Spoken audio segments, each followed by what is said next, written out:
At some point, understanding stopped helping you move. You saw the options. You saw the patterns. You saw every possible outcome branching from every possible decision. And instead of freedom, you froze. That's what this is about. Not about being different, about being stuck. You're staring at this image and something resonates. This is not for everyone. But the question isn't whether you understand it. The question is whether understanding it has made your life better or worse. And if you're honest, you already know the answer. Here's what nobody talks about. Intelligence has a threshold. Below it, you don't see enough to navigate. Above it, you see too much to move. And somewhere in that narrow band between ignorance and paralysis is where functional human beings operate. You passed that threshold a while ago. Now you're here, in the overshoot, where every choice comes pre-analyzed. Every path comes with its full probability tree. Every action arrives with its complete context, consequences, and likely failures already attached. And so you do nothing. Not because you're lazy, not because you're afraid, because you're drowning in clarity. Think about it like chess. Beginner sees one move ahead. Intermediate sees 3. Master sees 10. But there's a point where seeing 15 moves ahead doesn't make you better. It makes you slower. The game becomes unplayable. Too many variables, too many branches, too much data. You're living life like that. 15 moves ahead. Every conversation, every decision, every relationship. Except life isn't chess. There's no optimal move. And while you're calculating, everyone else is playing. You watch them, making choices that seem obviously flawed, taking paths you can see will lead nowhere, committing to things without understanding the full picture.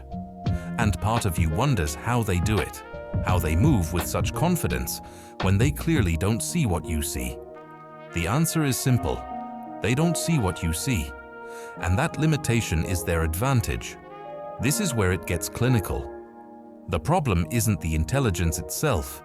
It's what happens when pattern recognition becomes pattern obsession, when analysis becomes paralysis.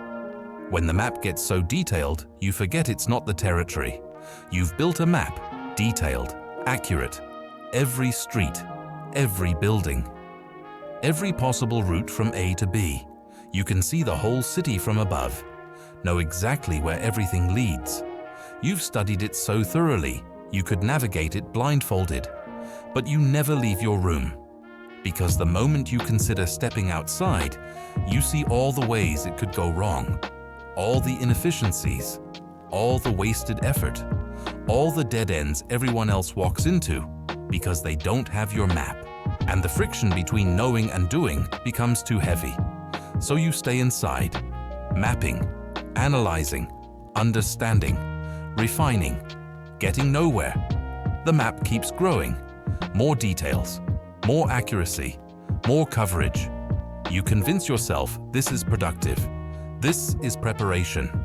Soon you'll know enough to move efficiently. Soon you'll have charted the optimal path. But that day never comes, because there's always more to map. Always another variable. Always another contingency you haven't planned for. And meanwhile, everyone else is out there, walking, getting lost, finding their way, making mistakes, correcting, moving, living, while you're perfecting your understanding of how to live. Two completely different activities, one of them actual, one of them theoretical.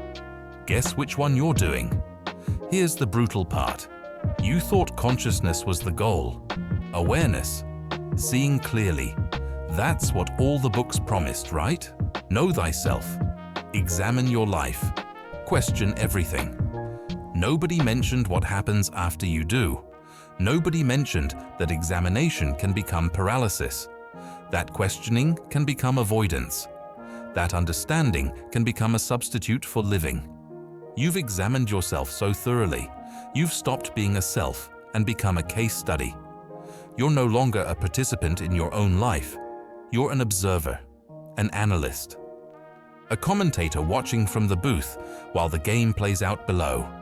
And you tell yourself this perspective is valuable. This distance is wisdom.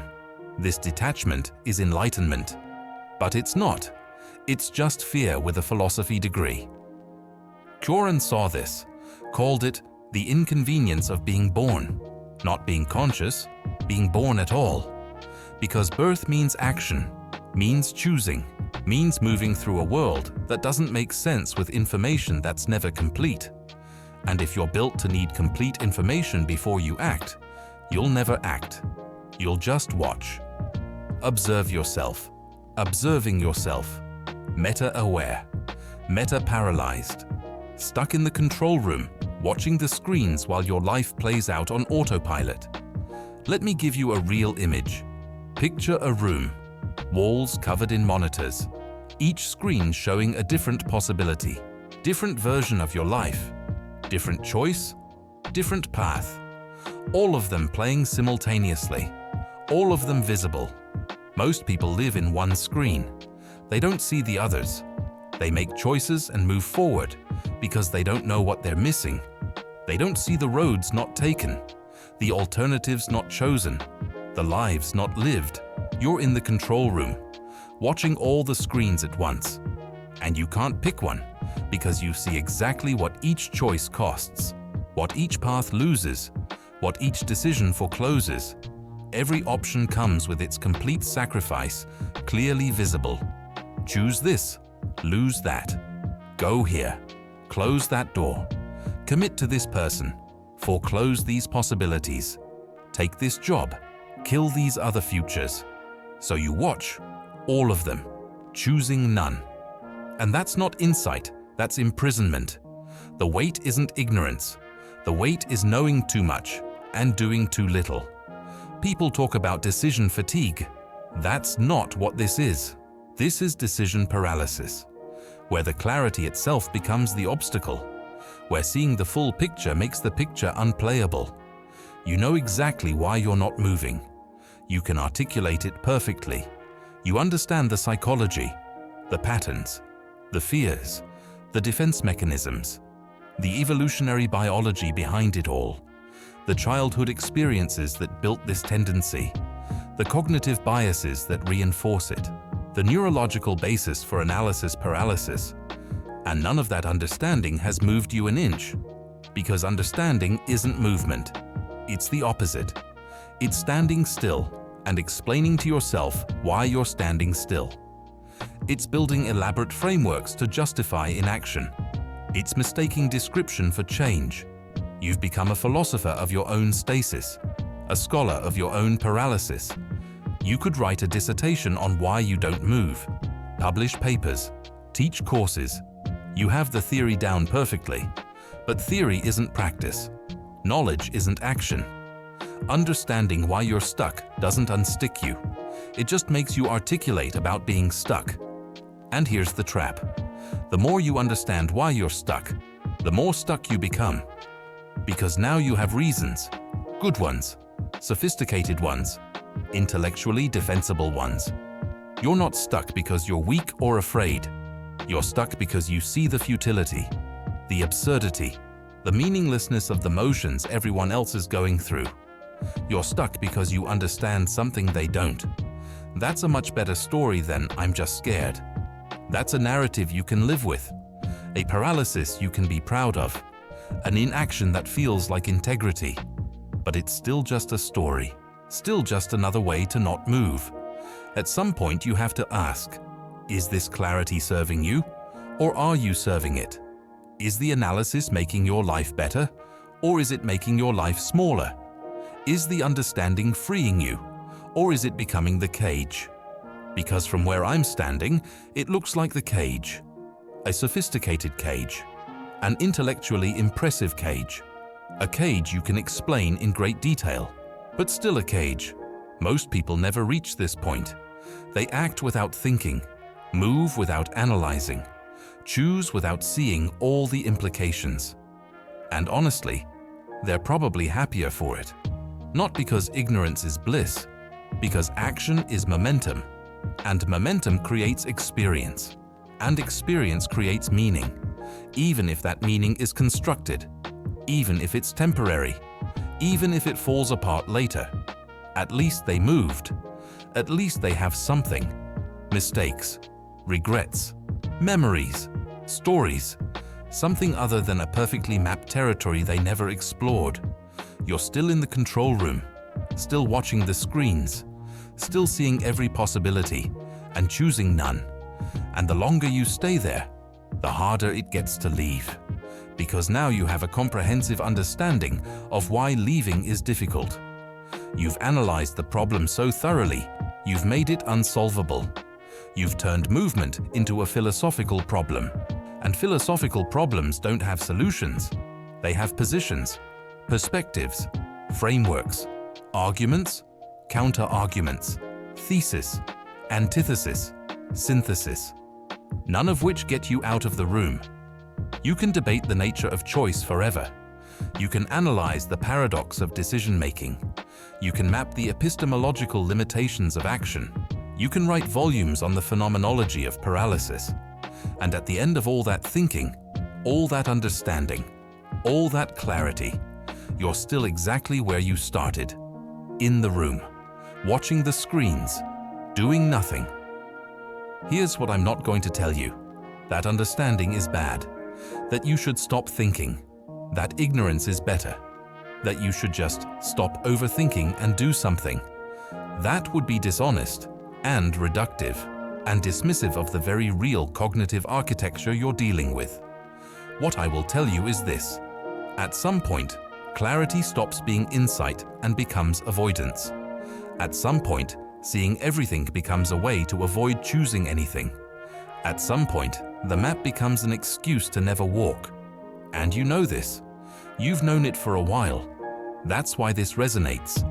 Because you recognize the pattern in yourself, the over-analysis, the paralysis, the substitution of understanding for doing. You can describe your cage perfectly, down to every bar, every lock, every mechanism. You understand exactly how it works, why it was built, what function it serves, what needs it meets. But you're still inside it, and understanding the cage doesn't open the cage.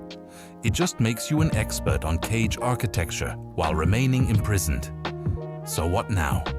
This is where I'm supposed to offer resolution, a way out, 3 steps to overcome analysis paralysis, a framework to transform understanding into action, a method, a practice, a technique. I'm not going to do that, because that would just give you another thing to analyze, another map to build, another system to perfect, another way to stay in the control room while feeling productive, another screen to add to the wall. What I'll say instead is this. Seeing everything doesn't absolve you from choosing. Knowing all the ways something can fail doesn't make doing nothing the right choice. Understanding the meaninglessness doesn't make paralysis meaningful. At some point, you have to move. Not because you figured it out. Not because you found the optimal path. Not because you've resolved all the contradictions and seen the full picture and calculated the perfect move. But because staying still is also a choice. And it has consequences too. You just don't see them on the screens because they're too close, too personal, too immediate. The life you're not living doesn't show up on the monitors. It doesn't appear in your analysis. It doesn't get mapped.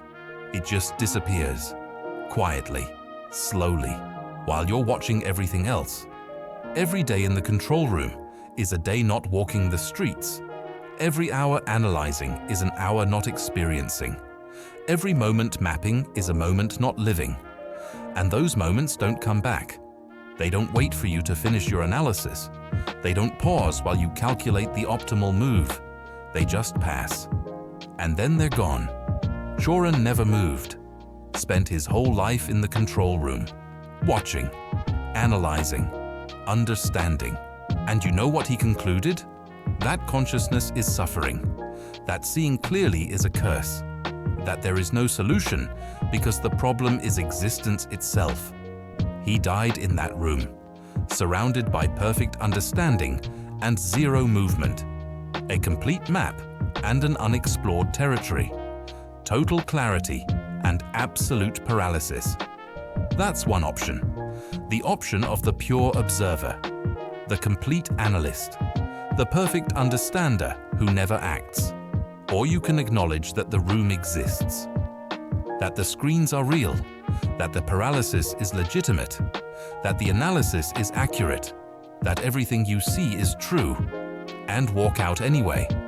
Not because you've solved it, not because you found the flaw in your reasoning, not because you've achieved some higher level of understanding that resolves the paradox, but because you're choosing movement over understanding, action over analysis, living over mapping, imperfectly, incompletely, without seeing all 15 moves ahead, without knowing the optimal path, without having charted every contingency, like everyone else who ever did anything, like every person who's currently out there, in the streets, making the mistakes you're avoiding, having the experiences you're analyzing, living the life you're mapping. They're not smarter than you. They don't see more clearly than you. They haven't figured out something you've missed. They've just chosen motion over clarity. And maybe that makes them foolish. Maybe that makes them naive. Maybe that means they'll make mistakes you would have avoided. But it also means they're moving. And movement, even imperfect movement, even mistaken movement, is still movement. The question isn't what you see. The question is whether you'll ever move again. If this didn't make sense to you, that's okay. It wasn't meant to.